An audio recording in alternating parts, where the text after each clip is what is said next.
ओम नमः शिवाय। दोस्तों, आपका हमारे चैनल पर स्वागत है। आज के इस कार्यक्रम में हम आपको जानकारी देने वाले हैं देवगुरु बृहस्पति के नक्षत्र परिवर्तन के प्रभाव के बारे में। देवगुरु बृहस्पति 13 अगस्त 2025 को अपना नक्षत्र परिवर्तन करने जा रहे हैं। तो बृहस्पति के नक्षत्र परिवर्तन का प्रभाव सिंह राशि वालों पर किस प्रकार से पड़ने वाला है, आने वाले समय में बृहस्पति के प्रभाव के कारण आपके जीवन में किस प्रकार की परिस्थितियों का निर्माण होगा, वर्तमान समय में आप शनि की ढैया के प्रभाव में चल रहे हैं, तो क्या बृहस्पति का यह नक्षत्र परिवर्तन आपके जीवन में जो समस्याएं चल रही हैं उनका समाधान लेकर आने वाला है या नहीं आएगा, भाग्योन्नति होगी या नहीं होगी, विस्तार से इस वीडियो में हम चर्चा करेंगे।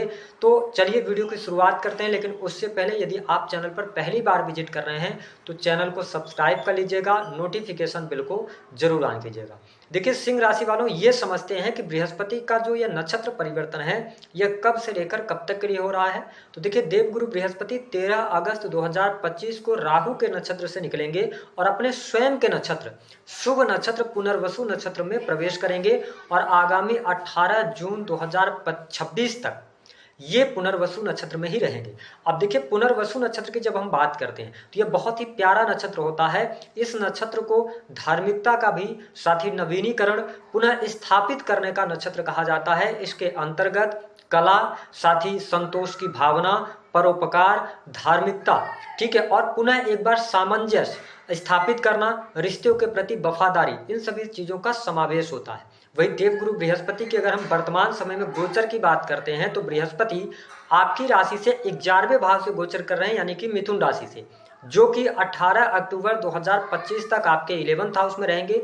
उसके बाद इनका राशि परिवर्तन होगा और ये कर्क राशि में अपनी उच्चस्थ राशि में प्रवेश कर जाएंगे, यानी कि आपके 12th हाउस से गोचर करेंगे 4 दिसंबर 2025 तक। उसके बाद पुनः ये वक्री होंगे और एक बार पुनः मिथुन राशि में गोचर करते हुए 18 जून 2026 तक ये पुनर्वसु ही नक्षत्र में रहेंगे। तो आइए जानते हैं कि आपके लिए क्या प्रभाव देंगे। तो देखिए, बृहस्पति आपके लिए योग कारक प्लैनेट बनते हैं, आपके पंचम भाव के स्वामी बनते हैं और अष्टम भाव के स्वामी बनते हैं और 11th हाउस से गोचर कर रहे हैं। तो सिंह राशि वालों, जैसे ये पुनर्वसु नक्षत्र में जाएंगे तो जो शनि की ढैया का प्रभाव आपके जीवन में ज्यादा नेगेटिव देखने को मिल रहा है या केतु की वजह से जो भ्रम की स्थितियां बन रही हैं, तो उसमें काफी हद तक आपको सुधार देखने को मिलेगा।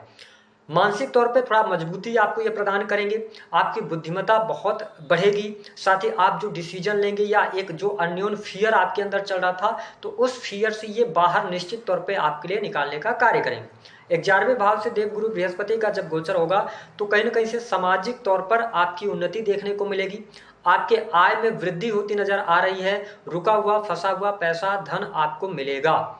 पंचम भाव के स्वामी होकर लाभ भाव से जब गोचर कर रहे हैं तो निस्संदेह यह समय संतान प्राप्ति का रहेगा, संतान के द्वारा सुख प्राप्त आपको होगा। यदि अगर देखा जाए तो संतान को लेकर कोई समस्या चल रही थी तो वो समस्या आपकी दूर होती नजर आ रही है। सोशल सर्कल आपका बढ़ेगा। यदि आप किसी भी प्रकार के रेंटल इनकम प्राप्त करते हैं या सामाजिक कार्यक्रमों से जुड़े हुए हैं, राजनीतिक क्षेत्र से जुड़े हैं, तो यह समय आपके लिए अच्छा रहेगा। इसमें आपके लिए लाभकारी योग बनता हुआ नजर आ रहा है। बृहस्पति जब 11th हाउस से गोचर कर रहे हैं तो आप देखिए कि कुछ समय के लिए 18 अक्टूबर 2025 से लेकर 4 दिसंबर तक आपकी ये 12वें भाव से गोचर करेंगे, लेकिन ये पुनर्वसु नक्षत्र में ही रहेंगे। तो यहाँ पे आप देख पाएंगे कि इनकी पंचम दृष्टि का प्रभाव आपके चतुर्थ भाव पर रहेगा। तो 18 अक्टूबर से लेकर 4 दिसंबर का जो टाइम होगा, इस टाइम फ्रेम के दौरान आपके सुखों में वृद्धि होगी, भूमि भवन वाहन मकान का योग बनेगा। काफी लंबे समय से यदि आप प्लानिंग कर रहे थे लेकिन प्लान करने के बावजूद भी चीजें रुक जा रही थी तो यहाँ पर आपके लिए सफलतादायक समय रहेगा। माता की हेल्थ इंप्रूव होगी, माँ के साथ में संबंध अच्छे रहेंगे। जो लोग होटल रेस्टोरेंट आदि का कार्य करते हैं उनके लिए परिस्थितियां बेहतर नजर आ रही हैं। देवगुरु बृहस्पति जब आपके लिए 11th हाउस से गोचर कर रहे हैं तो इनकी पंचम अमृतमय दृष्टि की बात करते हैं तो ये तीसरे भाव पर डाल रहे हैं। इसका मतलब है छोटे भाई बहनों के साथ संबंध आपके बेहतर होंगे।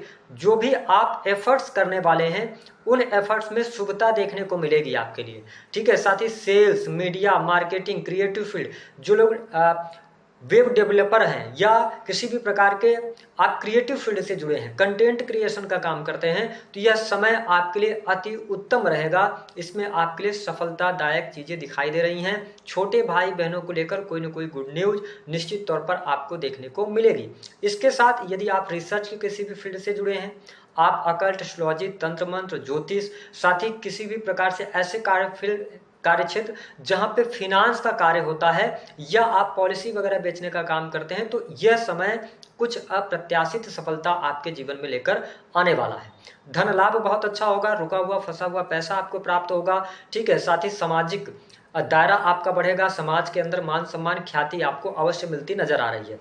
देवगुरु बृहस्पति की जो सप्तम दृष्टि है वो आपके पंचम भाव पर पड़ रही है, तो प्रेम संबंधों के लिहाज से अच्छा रहेगा, प्रेम में अनुकूलता देखने को मिलेगी। ठीक है, साथ ही हालांकि शनि की भी दृष्टि यहाँ पर पड़ रही है, लेकिन ओवरऑल अगर देखा जाए तो परिस्थितियां बेहतर रहेंगी। गुरु प्रभावशाली स्थितियों में रहेंगे, अपने स्वयं के नक्षत्र से गोचर करेंगे, तो संतान का सुख, संतान प्राप्ति का योग, संतान को लेकर कोई समस्या थी वह समस्या दूर हो गई, संतान की प्रगति होती नजर आ रही है। ठीक है, इसके साथ ही प्रेम संबंधों में अनुकूलता देखने को मिलेगी। हाँ, अगर आप प्रेम विवाह की तरफ बढ़ना चाहते हैं तो निश्चित तौर पर योग बन रहा है आपके लिए, आप प्रेम विवाह की तरफ आगे बढ़ सकते हैं। लेकिन मैं हमेशा कहता हूं कि जब भी सप्तम भाव से राहु का गोचर हो रहा हो तो आपको विवाह में बड़ी सावधानी रखकर आगे बढ़ना चाहिए, अन्यथा चीटिंग होना या झूठ बोलकर विवाह हो गया, बाद में चीजें पता चली, तो थोड़ा सा आप जल्दबाजी नहीं कीजिएगा, क्योंकि आप ढैया के भी प्रभाव में चल रहे हैं। लेकिन प्रेम संबंधों में अनुकूलता, प्रेम विवाह होने का योग निश्चित तौर पर यहाँ पर बनता हुआ नजर आ रहा है। हालांकि 4 दिसंबर 2025 के बाद मुझे ज्यादा दिखाई देता है कि आपका विवाह होने का योग बनेगा, वैवाहिक बंधन में बंधने का योग बनेगा। इसके साथ ही अगर देखा जाए तो जो लोग क्रिएटिव फील्ड से जुड़े हैं, कंसल्टेंसी का काम करते हैं, ऑनलाइन टीचिंग का काम करते हैं, किसी भी प्रकार के ऐसे प्रोफेशन के साथ में जुड़े हैं जो कि लोगों को सलाह देने, कंसल्टेंसी का है, सर्विसेज प्रोवाइड कराने का है, तो यह समय आपके जीवन में सफलता लेकर आ रहा है। देवगुरु बृहस्पति की अगर हम बात करते हैं तो जब पंचम भाव आपका एक्टिवेट हो रहा है, तो इस समय अवधि के दौरान कहीं ना कहीं से बुद्धि के द्वारा धन की प्राप्ति होना, कुछ डिसीजंस आपके बहुत अच्छे जा सकते हैं। साथ ही देवगुरु बृहस्पति की जब नवम दृष्टि आपके सप्तम भाव पर पड़ रही है, तो देखिए अभी तक आपके मैरिटल लाइफ में थोड़ी सी प्रॉब्लम हो रही थी, थोड़ा दोनों पति पत्नी के बीच में ट्रस्ट की कमी आ रही थी, विश्वास कम हो रहा था, क्योंकि देवगुरु बृहस्पति दृष्टि तो डाल रहे थे, सप्तम भाव से राहु का गोचर हो रहा है और देवगुरु बृहस्पति भी राहु के ही नक्षत्र में चल रहे थे।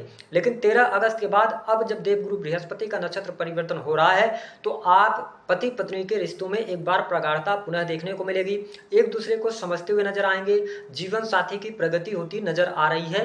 साथ ही बिजनेस व्यापार के लिए भी समय अच्छा रहेगा, बिजनेस व्यापार में आपके लिए सफलतादायक, उन्नतिदायक समय शुरू होगा। यदि आप नए कार्य व्यवसाय की शुरुआत करना चाहते हैं तो आप 18 अक्टूबर 2025 से पहले पहले नए कार्य व्यवसाय की शुरुआत अवश्य कीजिए, उसमें आपको सफलता प्राप्त होती नजर आ रही है। अब देखें 18 अक्टूबर से लेकर 4 दिसंबर तक बृहस्पति जब 12th हाउस से गोचर करेंगे तो थोड़ी सी स्थितियों को ये कमजोर करेंगे। लेकिन ठीक इसके साथ साथ अगर आप EMI वगैरह से परेशान चल रहे हैं या काफी लंबे समय से आप चाह रहे थे कि लोन लेकर कोई बिजनेस शुरू करें, तो 18 अक्टूबर से लेकर 4 दिसंबर का टाइम आपको फेवर कर सकता है, सुख साधनों में वृद्धि करवाएगा। इसके साथ ही अगर देखा जाए तो नौकरी पेशा जीवन भी आपका बेहतर होगा, इस समय अवधि के दौरान लाभ की प्राप्ति होगी।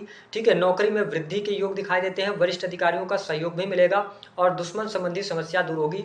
अगर कोर्ट कचहरी आदि का कोई मामला चल रहा है तो उसमें थोड़ा सा शुभता आपको निश्चित तौर पर देखने को मिलेगी।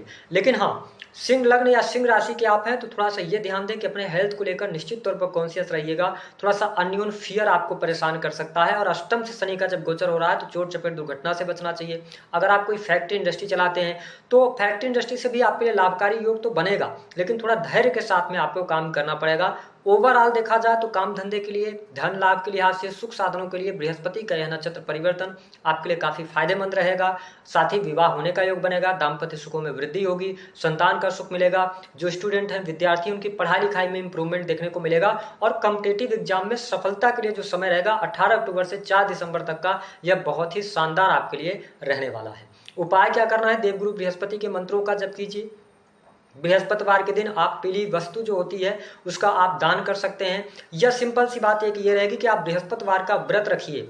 ठीक है, तो आपके लिए ज़्यादा बेहतर रहेगा, या अपने मस्तक पर हल्दी का टीका लगाना शुरू कीजिए, तो बृहस्पति का शुभ प्रभाव आपको निश्चित तौर पर देखने को मिलेगा। तो दी गई जानकारी पसंद आए तो वीडियो को लाइक करें, चैनल को सब्सक्राइब कर दें।